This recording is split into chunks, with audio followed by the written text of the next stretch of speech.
Hi, welcome to Sunday Sessions. I am your host, Lisa, with Life with Lisa Coaching, and I am so excited for you to be here today because we are going to be talking about busting those limiting paradigms and limiting beliefs that you have and that I have that keep us limited and keep us our life low and not living the best life and not living a life that we absolutely love.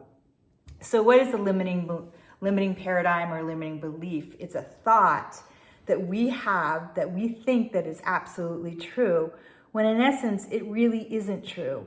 But this thought actually creates an emotional distress, which we call suffering. I've experienced that last week in terms of battling with a paradigm that I had, a limiting belief that I had.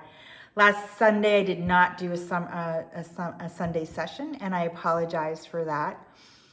I had made a January resolution to do dry January.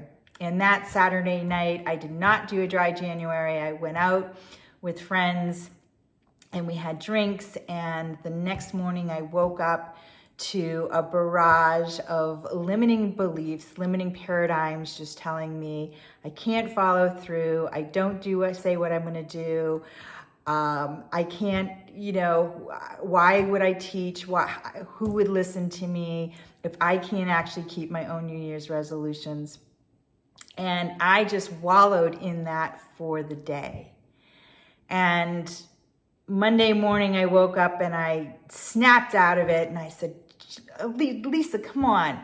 This is crazy. You know how to break these limiting beliefs. These are just limiting beliefs. These are the things that just want to bring you down and keep you small. And you're not small, just like you're not small. We are meant to live a big and beautiful life. We have gifts that we're meant to share in the world. We have people we need to serve. So I want to give you some tips today on how to go about busting those limiting beliefs and those limiting paradigms. And I'm going to use from a bunch of different people, specifically from Byron Katie out of her book, Loving What Is, and as well as mixing it with a few other people and kind of coming up with my own blend of what works for me. Now, the first tip that I have is that we must actually be aware of these limiting beliefs. Too often they just are milling around in our brain, just talking. We're actually not really truly recognizing them. And once we truly become aware and start to recognize them, and that's the key, is to notice what you're noticing, notice your thoughts, notice how you're feeling, notice if you're feeling contracted. So notice what you're noticing and pick out the thought that is causing that particular feeling. Secondly, I really like to take it into some breath work. And because when we are in these limiting beliefs or in these limiting paradigms and these limiting thoughts, we're actually in fight, flight, or freeze. So we want to actually do some breath work to bring us down into the parasympathetic, to bring us into rest, digest, and create. And so I would just ask to say, just do 3 to 5 very in through the nose and out through the mouth, very calm, no holding of breath, no counting, but just in through the nose and out through the mouth as if you're blowing through the straw in a very relaxed manner. And then we want to really pause and bring out that limiting belief and say, is this really true? So let's take, for example, what I experienced. I experienced feeling very unworthy, not following through, and that nobody's really going to listen to me or want to listen to what I have to say because I messed up, because I drank on when I was going to hopefully be a dry January. And so I have to ask my question. So number 3 is asking yourself this question: is it true? Am I unworthy? By drinking and having a night that wasn't, that I wasn't supposed to, am I really unworthy? Well, no, I'm not unworthy. Do I not have something that I can't offer somebody in terms of the experience that I have, that maybe they're having a very similar experience? So you ask the question, is it true?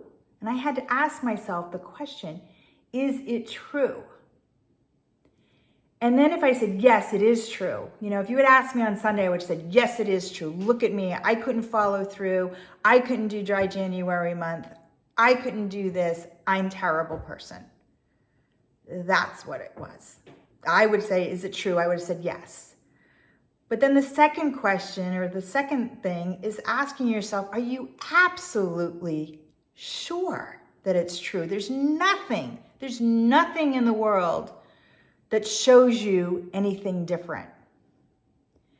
And I had to pause there because when you ask yourself that question, and when I asked myself that question, I said, wow, you know what? No, that's not true, because I had a few people reach out to me and say, hey, I didn't see your Sunday session. I was so looking forward to it. Are you okay? So there was something else other than myself that actually showed that it wasn't true. And then we ask, what happens? How do you feel when you believe this thought? How did I feel when I believed this thought? How do you feel when you believe that thought? I felt unworthy. I felt like I just wanted to stay in bed and put the covers up over my head. I felt like I wanted to pack up all the books and all of my teachings. That's how I felt. But the thing is who would I be? The next question is, who would I be without that thought? Who would I be? If I didn't have that thought, who would I be? Well, I would have been a person that would have done a Sunday session. I'm the person now that's doing a Sunday session. I'm a person now that said, wow, I had a blip last Saturday, but out of the 31 days, I could do 30 days. So my thoughts started to change. So you ask yourself, who or what would you be without the thought? And so what can I say to myself now? What can you say to yourself now? I'm an amazing person. I do a great job. I love what I do. If I just had to serve one person, I'm happy with that. That's what I came to do. That's what I love to do. And see, when we start to do this, we actually feel so much better. We actually realize that the thought that we had really wasn't true, and it was causing us immense suffering. So I just want to recap. First, be aware of what that thought is.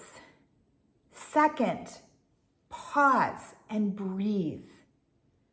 Take a few minutes to breathe. Next, ask your question, is this true? Is what I'm saying to myself true? And if you say yes, I want you to ask yourself, is it really true? Is there not one thing that can show you that you're not true, that it's not true? I have a friend who says her paradigm is that I'm not sexy. No guy's gonna like me. I'm not sexy. And I asked her a question, well, is that true? And she said, of course it's true. I said, okay, well, how do you know it's true? She said, well, I don't have a boyfriend. You know, my boyfriend left me. I haven't been able to find another guy. I said, okay, is there not something or someone that has made you feel sexy, or you felt sexy inside? Have you put on a gorgeous new outfit or a brand new suit and you felt, wow, I am really rocking it today? Have you had that feeling? She said, yes.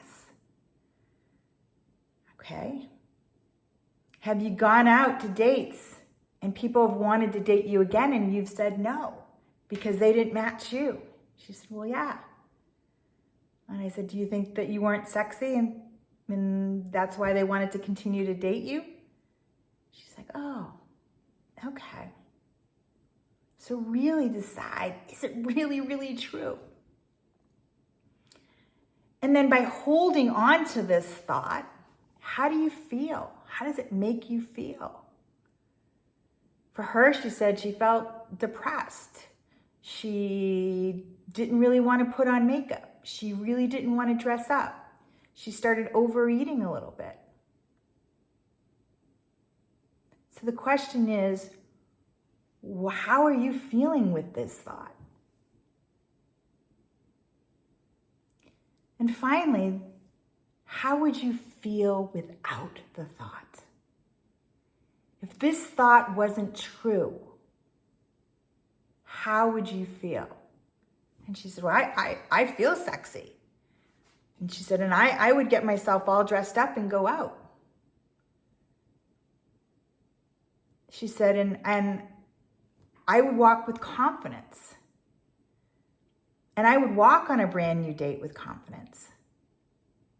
I said, okay.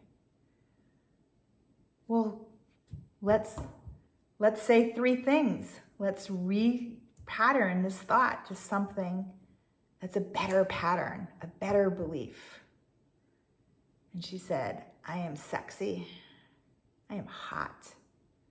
And I will find the love of my life that matches to me. So I hope this helps. I hope you can take this, and this works with anything. This works with love of your life, health and well-being, your unworthiness, imposter syndrome, any limiting belief.